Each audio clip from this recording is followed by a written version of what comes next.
So in this series, we've been doing a throwback all month long. And in our throwback, we've been looking at some of these fantastical stories in the Old Testament that maybe we hear as kids. For me, I heard these stories as I was a little boy, and it just captured my imagination because it was like rivaling Disney and all the movies and things I was learning there. And it just was so amazing, and it brought me to wonder in how amazing and how good and powerful our God was. And as we get older, we really don't know what to do with these stories. If we're only thinking about the fantastical elements of these stories and they don't really have anything to teach us or instruct us with, then we move past them, especially after we take a couple science classes in school. But one of the things that I've wanted to do in this series is to widen our perspective and to reclaim these ancient stories, because I think they have so much to say to us today. One thing that we've learned along the way is about the intention of these divinely inspired ancient authors who gave us these stories. We've learned this, that the authors of the Bible are more concerned with why than how. Us, in our Western minds, in our American brains, we want to see everything in outline form. We want to see the lab report. We want to see the data and how it happened and when it happened and what order things happened. But it's interesting, the authors of our Bible are not interested in those questions of how. They're more interested in why. Why would God do that? Why would people do that? What is God like? What are you like? And how is it that you can live the way that you are invited and designed to live in this world in God's way? And so often we move past these stories because we're asking the wrong questions. Last week I challenged us to consider, why were these stories even preserved for us throughout the generations? It's because ancient people found these stories important and vital. These stories that we've been looking at are not so much about these fantastical elements that we find inside of them, but these stories are stories that read us. We don't just read them, but they read us and they challenge us wherever we are, because people are people, whether it be 10,000 years ago or last week. And so my vision for this series is that I want to help us reclaim these ancient stories that we grew up with now our grown-up minds and our grown-up hearts, and see how they interact and change us today. And today, as we land the plane in this series, we're going to look at a story that I believe that most people in the world are probably familiar with, but have actually never read in the Bible. It's a really interesting thing. Most people would say this is one of the stories in the Bible. Yeah, I know, I've heard about this story before, but most people had never read this story in the Bible. Until I was in college and I was forced by a college professor to read it in the Minor Prophets, I had never read this story. What story is it? It's Jonah. We all, a woot for Jonah. Let's go. I think we have a Jonah in the room is probably what's going on this morning. That's him, right? Yeah, I love it. But this is one of those stories that we all know a little bit about, or we feel like we know the outline of the story, the bones of the story, but we've never actually looked at what the story is inside of our scriptures. So today, we're going to look at it. But first, let's join me. Come here. Join me at the flannel graph board. All right? One last time, gang. Let's do this. You see, this is the way that I was handed the story. This is the outline that I recalled before I was studying this story. We meet a guy, Jonah. Jonah was a prophet, but he never really got it. Sad but true. VeggieTales fans will get that one for sure. Jonah was a man of God sent to speak on God's behalf, and God gave him a message that you need to go to the great city of Nineveh, this sprawling metropolis with so many people, and you need to tell them that what they're doing is wrong. You need to bring them the bad news that if they don't turn things around, things are not going to go well for them. They need to turn towards God, the God of the universe. But Jonah hears this calling from God, and he wants nothing to do with it. We're told if there's a fork in the road and this direction sends you to Nineveh, he's like, I don't want to go there. That sounds miserable and hard and scary. So I'm going the other direction to the beautiful paradise-like city of Tarshish. I love that word, Tarshish. That is where Jonah wanted to go instead of Nineveh. But he wanted to go anywhere but Nineveh. So he gets on a boat in the port of Joppa. And Joppa is going to take him to Tarshish. And he's going in the opposite direction of where God was wanting him to go. And in a way to get Jonah's attention, we're told that God sends a terrible storm. Look at that graphic right there, right? Oh, the frowny face cloud and the lightning bolts. Looking at my weather app right now is what I feel like, right? But he sends this storm, and he's on this boat, and the sailors throw him overboard because they think that it's all Jonah's fault. So they throw Jonah overboard. He's in the waters, and he's about to die. And this is where things get fishy, right? Terrible dad joke. Sorry about that. God sends a whale. A very specific whale, even though, as we're going to learn today, the Bible doesn't even say whale. It just says a big fish, a large fish. And actually, as Jonah is drowning, this big old fish eats him, swallows him whole. And we're told for 3 days and 3 nights, Jonah lived in the belly of a whale. And this was God's punishment for Jonah because he was running in the wrong direction, not listening to God. And one of my favorite Bible verses in all of the Hebrew scriptures, we're told that the whale or the fish vomited Jonah out after 3 days and 3 nights. And we see now that Jonah actually goes to the city of Nineveh because he had this dramatic survival experience. And he goes and he tells the Ninevites about God and how they need to turn around and trust God. Jonah and the big fish, right? This is the way at least that I was handed the story.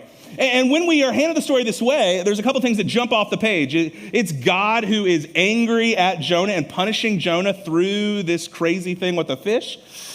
And we see Jonah just running away. Like, these are the things: Jonah's disobedience and God's anger at Jonah for not listening to him. And this is all that we really grasp from the story. And therefore, we think the story is just about a big fish swallowing Jonah.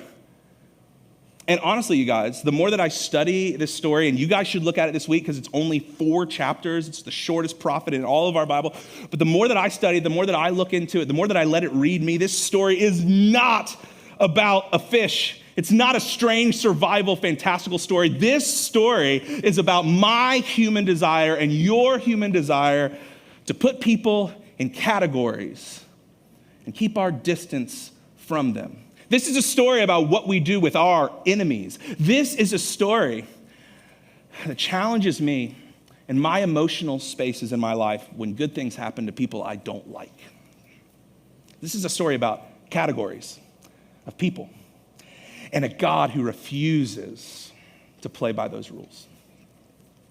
So, as we talk about categories, as we grow up, as soon as you're in grade school, right, we start to put people in categories, don't we?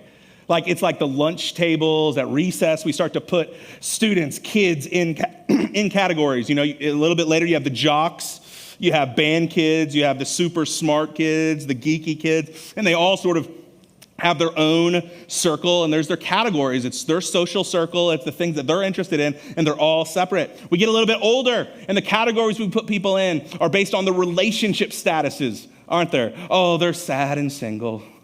Oh, they're coupled up and everything's amazing right now. Or, oh, they're married, or, oh, they got divorced, or maybe they're widowed. And we put people in these categories based on relationship statuses.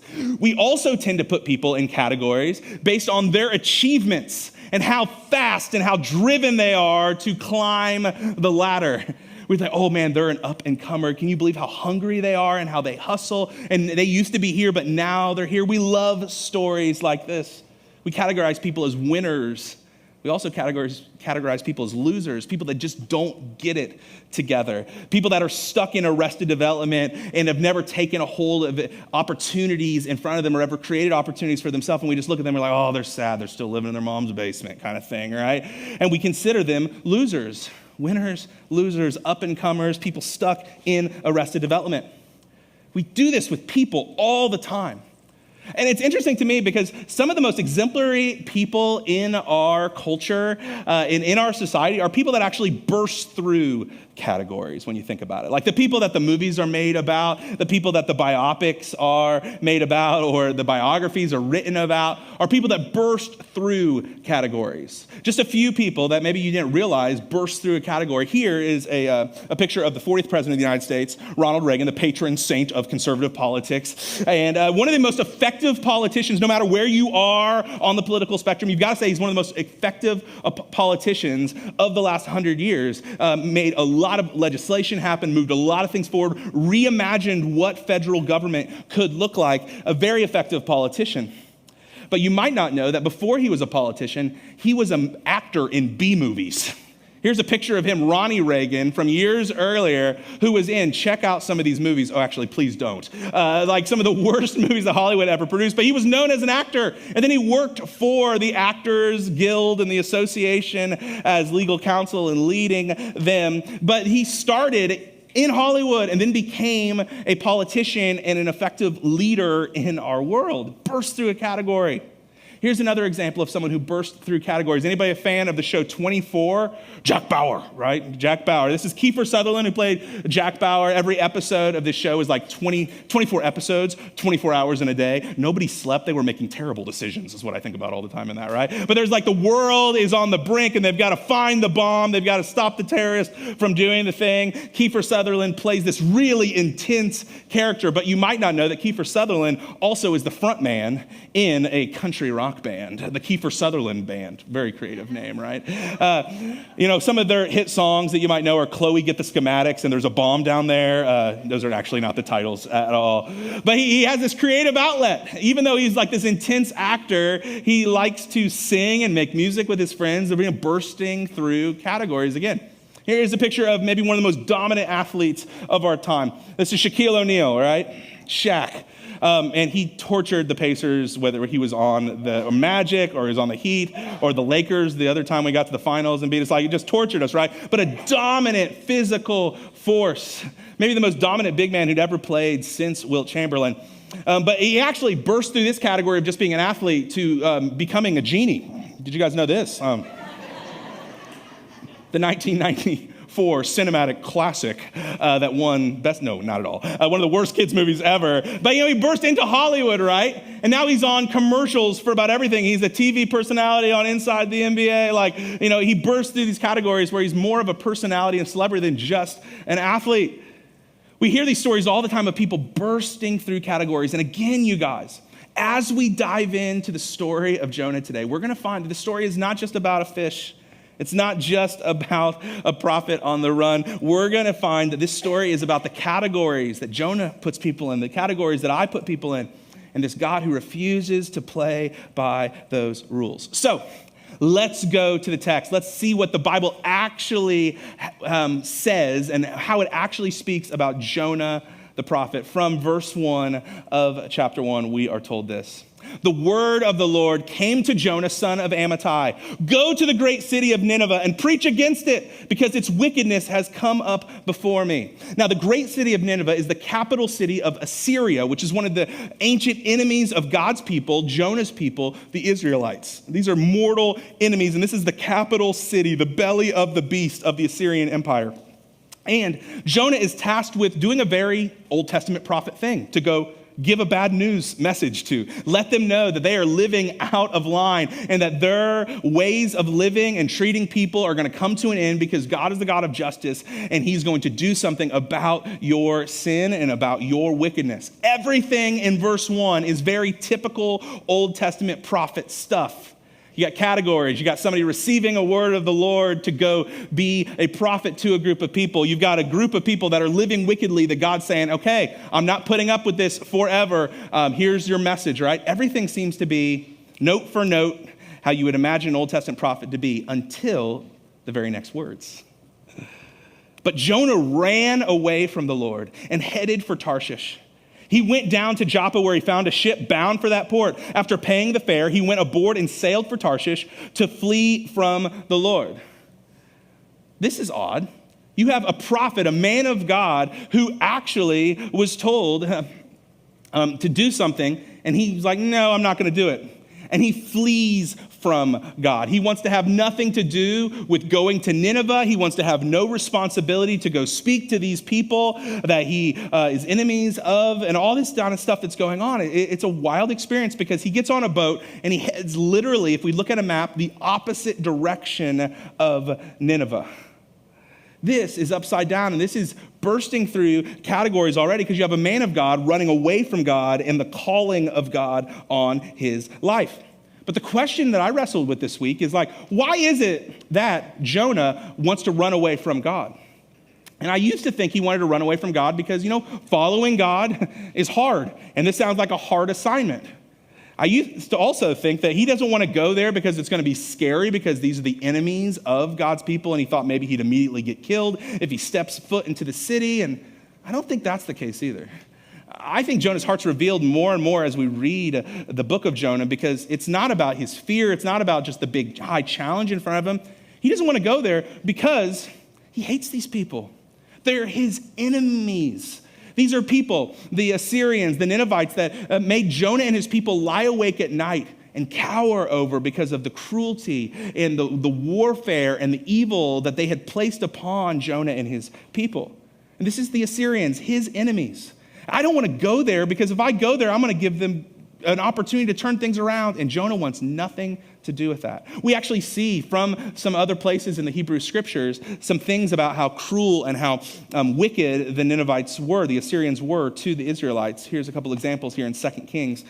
One administration, then Pul, king of Assyria, invaded the land. We're told that the Assyrians came into the land of Israel and invaded, basically took over the land of Israel, occupied it with their military force. Another administration, just later in that chapter, King Tilgath-Pileser of Assyria attacked Israel again, and he took the people to Assyria as captives. This time, they kidnap and they deport people from their homeland and take them into exile into Assyria as their captives.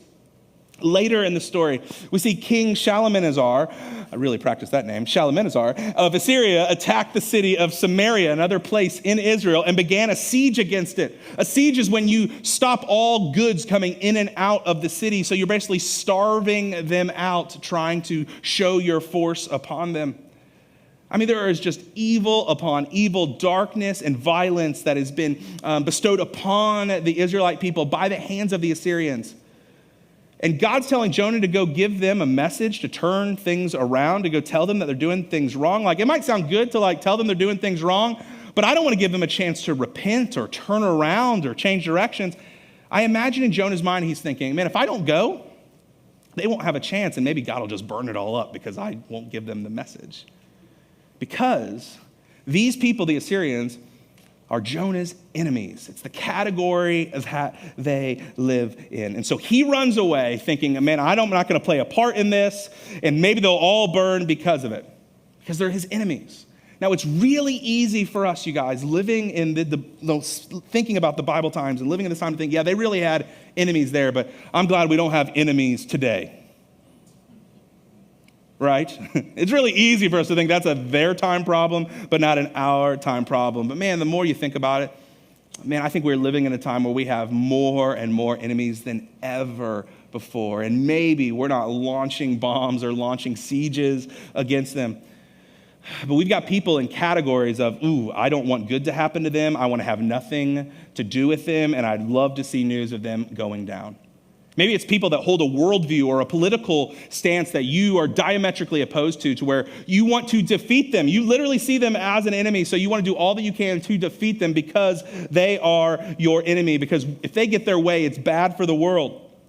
Maybe for you, it's at work. You're competing with somebody for a position. There's two of you. There's only one upgrade. There's only one promotion. And so you're competing with them and you're doing everything you can to have the advantage over them. And you don't want to see them succeed because them succeeding is you losing. Or maybe it's you're a business owner or you work in a field where there's another business that does a very similar thing. And you're looking at the battle for profit margin and you're looking at the battle for market share. And you want to make sure that you don't lose your footing in market share. So if they get something, you are losing something.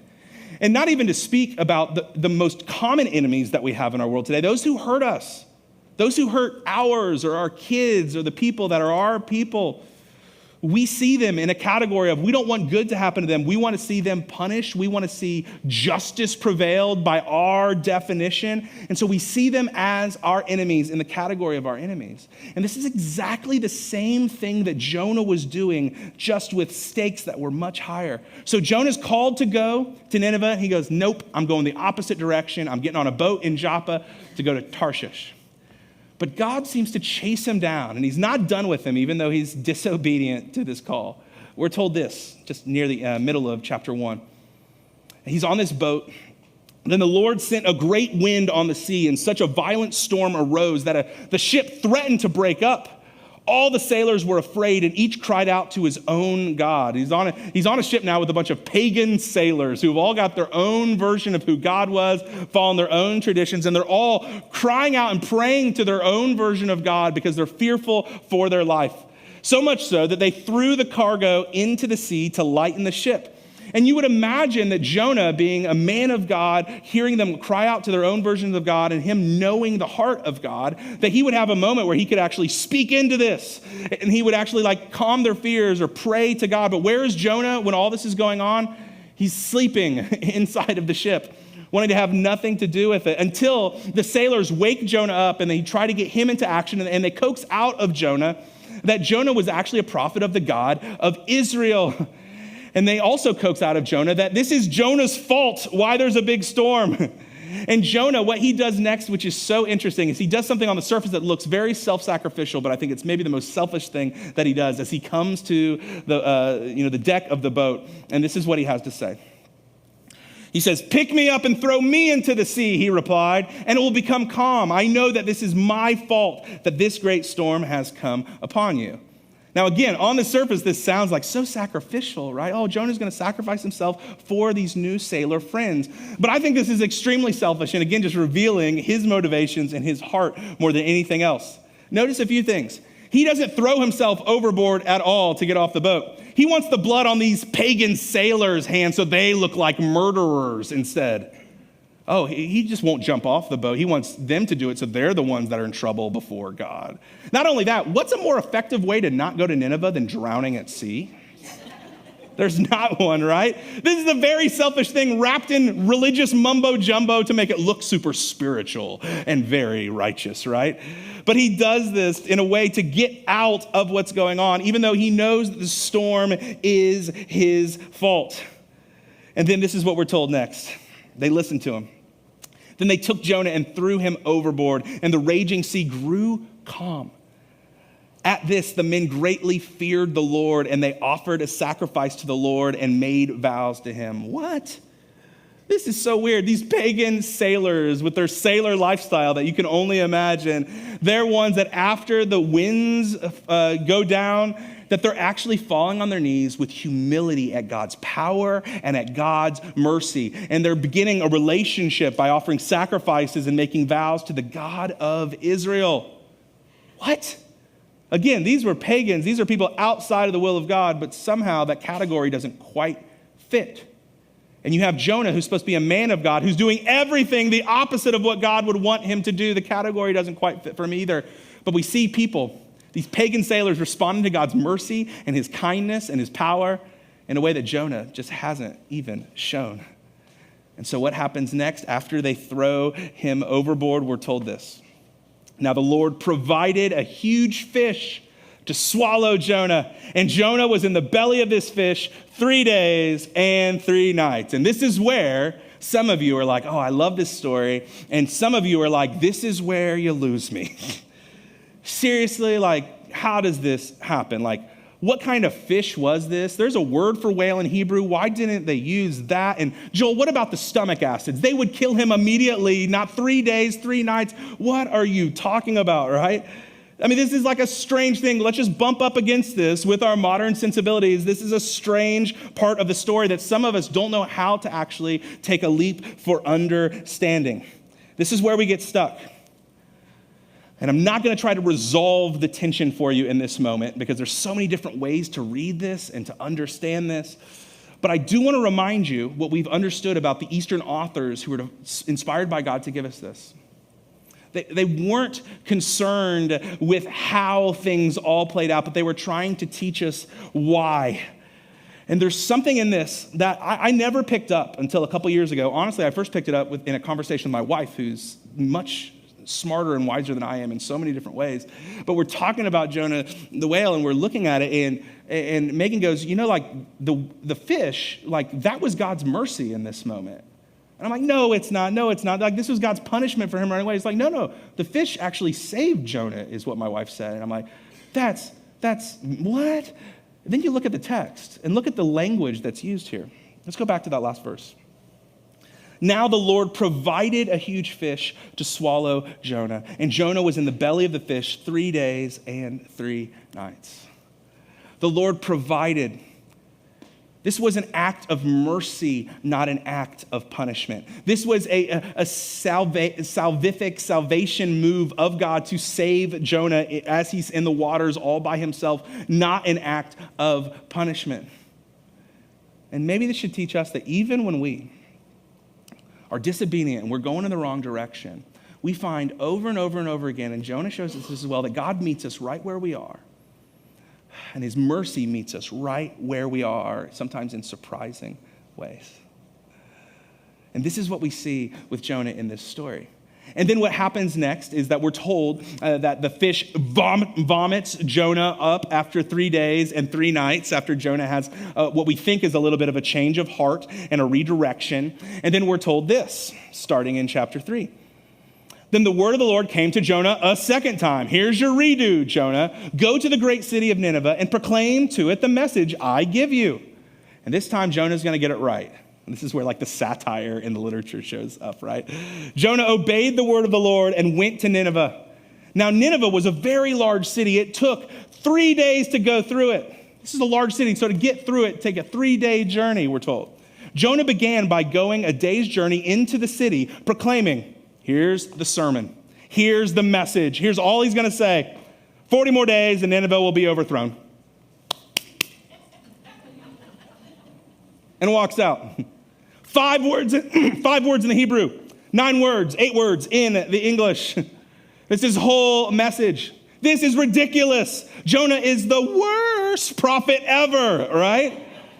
We're told the city takes 3 days to get through it. He steps in 1 day, he spouts off 5 words and walks out. He doesn't want this to work. He doesn't want them to have a chance. Notice some of the realities of this terrible sermon and message. There's no mention of what they're doing wrong. There's no mention how they can make it right. And maybe most importantly, there's no mention of whose God he's speaking on behalf of, or if he even says God. There's nothing at all. This is the worst sermon, the worst prophecy ever. 40 more days and Nineveh will be overthrown.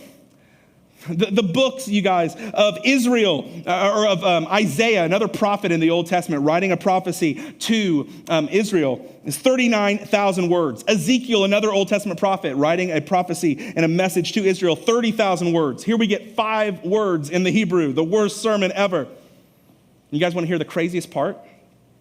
This is like the part where we should all be laughing and the ancient readers would be laughing. It actually worked. This is what we're told happens next after this terrible message from Jonah. The Ninevites believed God. They trusted this God. A fast was proclaimed, and all of them, from the greatest to the least, put on sackcloth. A fast was an ancient way of showing worship and remorse, and a sackcloth was to show grief for your brokenness and to beg for mercy from the divine. And we're told that the whole community did this. All of them, from the greatest to the least, they all turned towards God, trusting the God of Jonah, the God of Israel. We're told this next. The comedy just keeps adding. The satire keeps adding. When Jonah's warning reached the king of Nineveh, he rose from his throne, took off his royal robes, covered himself with sackcloth, and sat down in the dust. Now, the king of Nineveh and kings of Nineveh, if we look back through history and archaeology, we see they were the most brutal dictator-like leaders we could imagine, who were obsessed with opulence and wealth, covered from head to toe in gold and jewels. And here we see the king of Nineveh getting this message from Jonah, and he took off his royal robes, covered himself with sackcloth, and sat down in the dust and got all dirty. What are you talking about? There's another passage a couple of verses later where we see that the message from the king of Nineveh to everyone, even to their livestock, was for the cows to put on sackcloth. So even the cows are supposed to repent and turn around and worship the God of Israel. What? Talk about bursting through categories of enemies and leaders and even the livestock all being bent in the way of God, bending their knee, having their hearts melded towards the God of Israel. What is going on? Because the categories that Jonah thought were there, they're not actually there at all. And when God saw the response of the people of Nineveh, we're told this in verse 10. When God saw what they had done and how they had put a stop to their evil ways, he changed his mind and he did not carry out the destruction he had threatened. God changed his mind. God relented and said, you know what? I'll step away from this one because they are changing and they are going to show a different path forward in this moment. And you can imagine for a moment that Jonah is going to be like flying high, right? I mean, I put in barely any effort. I didn't even study for the test and I got an A. Like, look at this. You would think that he'd think, I'm the best prophet ever. Apparently, I carry some weight with my words because this whole community started to repent and oh my gosh, they're all going to be part of our family now. You would think this would be Jonah's heart, but actually, it's the exact opposite. Starting in chapter 4, we're told this. But to Jonah, this seemed very wrong, and he became angry. He prayed to the Lord, isn't this what I said, Lord, when I was still at home? This is what I tried to prevent by fleeing to Tarshish. I knew that you are a gracious and compassionate God, slow to anger and abounding in love, a God who relents from sending calamity or destruction. And then he gets so emo, he gets suicidal in a way. He goes, now, Lord, take away my life, for it is better for me to die than to live. Just kill me now.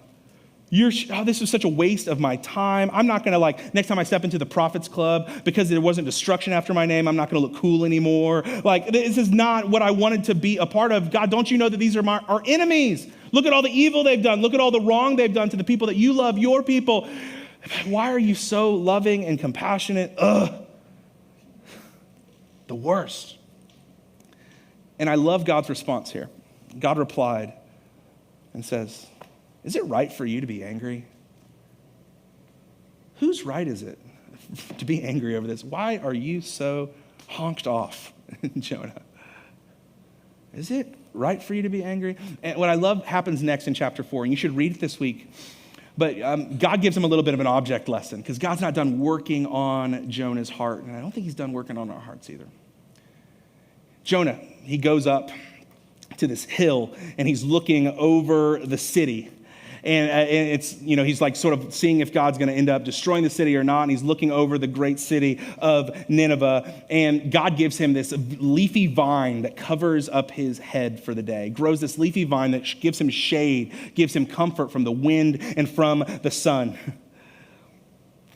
And then we're told that just soon after Jonah gets really comfortable there, God sends a worm and eats away at this leafy vine. And this scorching hot wind comes and makes him very sunburnt, makes him very uncomfortable. And again, this sends Jonah into this temper tantrum, this fit, because he's like, I just want to die. Now I don't even have shade for myself. Oh, this is so terrible that worm came and ate this leafy vine. And this is what we're told happens next in the story. But the Lord said to Jonah after he's having another hissy fit, you have been concerned about this plant, though you did not tend it or make it grow. You had nothing to do with its creation or watching it grow or having anything to do with it. It sprang up overnight and died overnight. And then he points back to himself, God does, and says, and should I not have concern for the great city of Nineveh, in which there are more than 120,000 people who cannot tell their right hand from their left, people living in darkness and spiritual darkness, and also so many animals? Should I not have concern for this great city and all these people? And this is how the book of Jonah ends. No resolution. We don't know how Jonah responds. We don't know what ends up happening later to the city. We just see Jonah honked off and God sending him this message, this lesson through these words. He says, man, you're so ticked off about this leafy vine going away. Why should I not have concern? The creator of the universe, why should I not have concern when I create all people? And I see their wickedness, but I also see their potential. I should care for this great city with all these people, God is saying, because I love people and I see their potential is so much more than you could possibly imagine. Even when they're wicked, God says, I see their potential. And the book of Jonah ends right here with the God mic drop. And I think it ends here because it needs to be a mirror for you and I. Be like, how do we think about others, our enemies, and the people and categories that we don't like? I think the author of Jonah wants us to have this question like, here's the question I think the author of Jonah wants us to wrestle with. How does it make you feel when good things happen to people you don't like? What happens in you emotionally when blessings and wins and good things happen to people you don't like? The book of Jonah ends turned towards me, and it turns towards us. See, how do we respond when God comes back at us about our enemies? How does it make us feel when good things happen to our enemies, the people we don't like? Hear me, friends. God wants to transform your heart to look like his. And this is what this strange story has to speak to us. It's so much more than just about a fish. But it's about what God wants to do in us to look more like him and to have more of his heart. Let me challenge you with a few things. For us to look more like God and less like Jonah, we have to do this, guys. We have to envision the potential in others.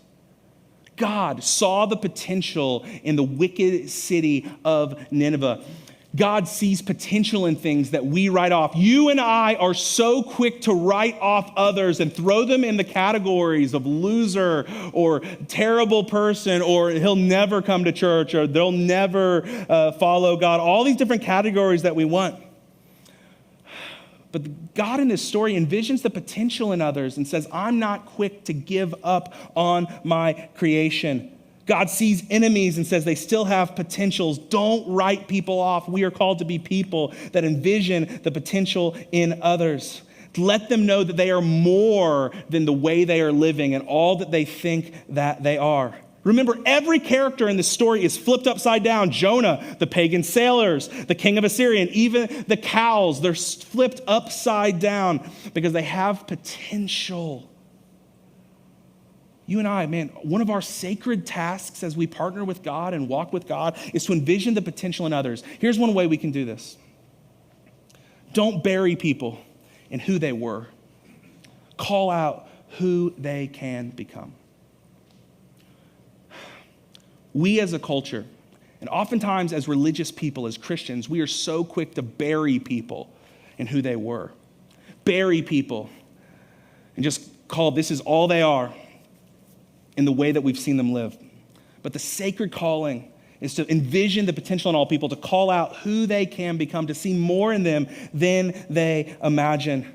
Don't bury people in who they are. Call out who they can become. Who's that enemy for you? Who's that person that you don't want to see succeed? You don't want to see good happen in their life?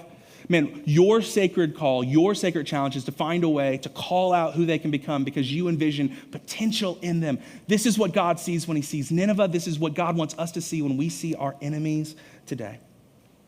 And then lastly, we need to remember our story. I want to challenge you to remember your story. When we think about enemies, we need to remember our story. If you're a Christ follower, man, this is our story, you guys. Paul, writing to a church in Rome, he says this.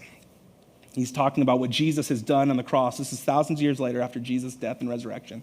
He says, for if while we were God's enemies, we were reconciled to him through the death of his son, how much more, having been reconciled, shall we be saved through his life? You guys, this is our story, that we were all enemies of God. And what I mean by that is not that God was like attacking us any chance he gets, but enemies of God mean that we were working against the way of God and what God was up to in the world. We were living in a way that was opposite of what God was wanting to do in us and through us and in the world. We were all enemies of God. But Jesus used preemptive love, and he came and he forgave us and he offered us life again. This is how he responds to us while we were enemies, with forgiveness and love and mercy and welcome as he comes through the death on the cross to the resurrection. This is our story. How can we not give this away to others? Let us not live out a version of Christianity that is so greedy and wanting the forgiveness and grace of God, and yet we withhold that grace and that forgiveness from other people. That is a false story. But we are called to remember that we were once enemies and therefore move towards grace towards other people with grace.